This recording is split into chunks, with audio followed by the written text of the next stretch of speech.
앨리스는 부모님으로부터 오빠인 안드레와 연락이 닿지 않는다는 전화를 받았습니다. 거의 하루도 빠지지 않고 가족 중 누군가에게는 안부 전화를 걸었던 오빠가 연락되지 않아 걱정이라는 부모님. 집에 찾아가 봤지만 그들을 맞이했던 것은 반려동물뿐 안드레의 흔적은 어디에도 없었고, 경찰에도 신고하려 했지만 성인 남성이라 일정 시간이 지나기 전에는 도와줄 수 없다는 답변만 받고 나온 상태였습니다. 앨리스도 오빠의 지인들에게 전화해 보았지만 별다른 성과는 없었습니다. 결국 그녀는 지푸라기라도 잡는 심정으로 로즈마리라는 심정술사를 찾아갔고, 그녀의 도움을 받아 사건을 해결할 수 있었습니다.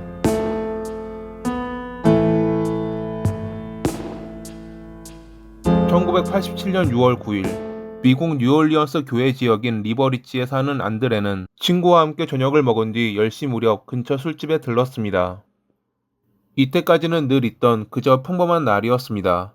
잠시 친구가 자리를 비웠을 때 한 여성이 안드레에게 말을 걸기 전까지는 말이죠. 자신을 인근 캐너에 사는 셀마라고 소개한 여성은 그와 함께 술잔을 기울였습니다. 술 기운에 둘은 금방 친해졌고, 잠시 뒤 돌아온 친구에게 그는 그녀를 소개하기도 했죠. 훗날 친구는 그녀의 얼굴을 정확히 기억하지는 못했습니다. 약간 취해 있었고 그녀가 계속 얼굴을 제대로 안 보여주려는 듯 머리카락으로 가리고 시선을 회피했거든요. 몇 시간 뒤 술자리가 끝날 무렵, 자기가 셀마를 데려다 주기로 했다며 먼저 가라는 안드레의 말에 친구는 알겠다며 홀로 집으로 돌아왔습니다. 당시 자신의 차에 그녀를 태우고 떠났던 안드레. 그것이 친구가 보았던 그의 마지막 모습이었습니다. 다음날 안드레의 부모님은 아들이 어제 전화를 하지 않았다는 것에 놀라워했습니다. 가족을 유독 사랑했던 그는 거의 매일 안부 전화를 걸곤 했으니깐요. 평소 그였다면 늦어도 오늘 아침에는 전화를 했을 것입니다. 혹시 다른 형제들에게 전화했을지도 몰라 연락해 보았지만 아무도 알지 못하자 분명 아들에게 무언가 일이 생겼다고 생각한 그들은 경찰서를 찾았습니다. 하지만 그가 성인이고 남성이라는 이유로 경찰은 실종 신고 접수에 시간이 걸린다며 그들의 신고를 받아주지 않았습니다. 집에 아들의 물건이 남아있고 심지어 반려동물까지 그대로 있었다며 분명 무슨 일이 생긴 거라고 주장했지만 여전히 경찰은 앵무새 같은 답변만 내놨죠. 이 일을 딸인 앨리스에게 전했지만 그녀 역시 할 수 있는 게 많지는 않았습니다. 오빠의 친구에게 그가 전날 술집에서 셀마라는 여성을 만나 함께 나갔다는 이야기를 들을 수 있었지만 그녀의 행방을 찾기란 일반인으로서는 무리가 있었습니다. 그렇다고 자기가 직접 오빠를 찾기 위해 3,000km나 떨어진 리버리지까지 가기는 힘들었던 그녀는 가만히 앉아서 기다리기만 할 수는 없어 밖으로 나왔습니다. 그녀가 향한 곳은 지인이 소개해줬던 심령술사 로즈마리의 사무실이었죠. 오빠가 사라졌다며 로즈마리에게 안드레의 사진을 보여주자 그녀는 눈을 감고 사진을 만지더니 그가 머리 긴 금발의 남성과 함께 검은색 차에 탔다고 말했습니다. 검은색 차가 안드레의 것으로 보인다는 말에 앨리스는 괜히 찾아왔다고 생각하며 그녀를 의심했습니다. 왜냐하면 앨리스가 알고 있는 오빠의 차는 흰색이었거든요. 하지만 그녀는 몰랐습니다. 안드레가 최근에 검은색 트럭을 샀다는 것을 말이죠. 일단 심령술사에 대한 믿음이 줄어든 그녀는 오빠가 지금 어디에 있는지 알 수 있냐며 재촉했고, 잠시 눈을 감고 중얼거리던 로즈마리는 지도를 펼쳐 손가락을 움직이다 루이지애나 주의 탐마니 교구 근처에서 멈추었죠. 어떠한 정보를 주지 않았음에도 오빠가 살았던 리버리지에서 그리 멀지 않은 지역을 가리킨 로즈마리를 앨리스는 멍하니 쳐다보았습니다. 그녀는 오빠가 살아있냐는 물음을 내뱉지 못했고 로즈마리 역시 슬픈 눈으로 그녀를 바라볼 뿐 더 이상 말을 하지 않았죠. 앨리스는 자신이 받은 정보를 부모님과 큰오빠인 크리스에게 알렸고 크리스는 자기가 직접 주변을 가보겠다며 집을 나섰습니다.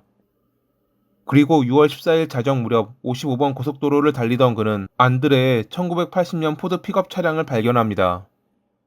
썬팅을 강하게 해 운전자를 볼 수는 없었지만 동생의 차가 분명했죠. 고속도로를 빠져나와 이면 도로가 나올 때까지 뒤를 쫓았던 크리스는 갑자기 그 차가 유턴하고 시동을 끄자 놀랐습니다. 자기가 쫓고 있다는 것을 알고 있을지도 모른다는 두려움이 있었지만 그는 천천히 모르는 척 전진했고, 얼마 뒤 그 차가 다시 시동을 켜고 반대 방향으로 달려가자 크리스 역시 유턴해 다시 그 차를 쫓았습니다. 하지만 이대로라면 어떠한 위험에 처할지 모르는 상황.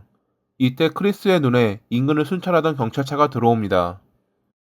그는 곧장 경찰에게 상황을 설명했고 경찰은 푸드 픽업 차량을 쫓기 시작했습니다. 새벽 1시가 되어서야 멈추라는 명령을 무시하고 달아나던 그 차를 강제로 세운 경찰은 운전석에 앉아있던 찰스라는 남성에게 운전면허증이나 차량 등록증을 달라고 했지만 그는 아무것도 제시하지 못했습니다. 뒤늦게 그들을 쫓아온 크리스는 동생의 차임을 확실히 강조했고 조수석에서 내리는 긴 금발의 남성을 보고 여동생이 했던 말을 떠올렸습니다. 신명수사가 그러는데 안드레가 긴 금발의 남성과 차에 타고 있었대. 그 순간 크리스는 이 두 남자가 안드레의 실종과 관련이 있다고 확신했죠. 차를 멈추라는 경고를 무시하고 달아났던 이유를 물었지만 그들은 서로 눈치만 볼 뿐 입을 열지 않았습니다. 한 경찰관이 그들을 상대하는 동안 다른 경찰관이 차량 내부를 조사했고 조수석 아래에서 얼마 전 도난 신고된 권총 두 자루가 발견됐습니다. 경찰은 그들을 체포해 경찰서로 가 신문했는데 찰스의 경우 차가 고용주의 것이라며 자기는 아무것도 모른다고 주장했습니다. 어떠한 것도 말하지 않을 테니 변호사를 불러달라는 글을 뒤로하고 경찰은 마이크를 신문했지만 그 역시 별다른 말은 하지 않았습니다. 하지만 얼마 뒤 아무것도 모른다며 말하길 거부했던 찰스가 우리가 그를 죽였습니다. 라며 자백합니다. 그는 자기 다음으로 신문을 받았던 마이클이 경찰에게 자백했으리라 생각해 죄를 뒤집어쓰기 싫다며 자백한 것입니다. 함께 살았던 찰스와 마이클, 셀마는 몇 개월 동안 임대료가 밀려 퇴거할 위기에 처했고 이를 해결하고자 생각한 것이 살인이었습니다. 셀마가 남자를 유혹해 집으로 데려오면 살해한 뒤 금품과 차를 빼앗아 돈을 마련하자는 정말 단순한 생각을 했던 그들. 마치 내일은 없을 것 같은 삶을 살았던 그들의 타깃이 된 게 안드레였습니다. 그를 살해한 뒤 소파 안에 감췄던 그들은 유기하기 전까지 지인을 집에 초대하기도 하는 등 어찌 보면 대범한 모습을 보이기도 했습니다. 이웃에 살았던 한 지인은 그것도 모른 채 그들과 소파에 앉아 영화를 보기도 했죠.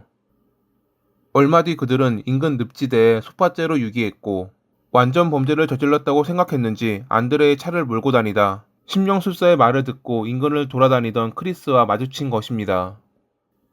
그들의 안내로 늪지대에 버렸던 소파를 회수. 그렇게 안드레는 차디찬 시신으로 가족들에게 돌아왔습니다. 얼마 뒤 셀마까지 체포되며 법정에 선 그들은 무죄를 주장하는 어이없는 모습을 보이기도 했지만 끝내 사형을 피하기 위해 유죄를 인정. 중간에 항소를 비롯해 여러 법정 공방이 있긴 했지만 결론적으로 모두 가석방 불가능한 종신형을 선고받았습니다. 셀마의 경우 2011년 8월 16일에 메디컬 센터에서 사망했고 찰스와 마이클은 여전히 감옥에 수감 중입니다. 우연의 일치일지 모르지만 심령술사의 도움으로 해결된 이 사건. 그저 돈 몇 푼 때문에 타인의 목숨을 가벼이 여긴 나쁜 사람들이 지옥에서 못다한 죄값을 받길 바라며 이만 마칩니다. 오늘도 시청해주셔서 감사합니다.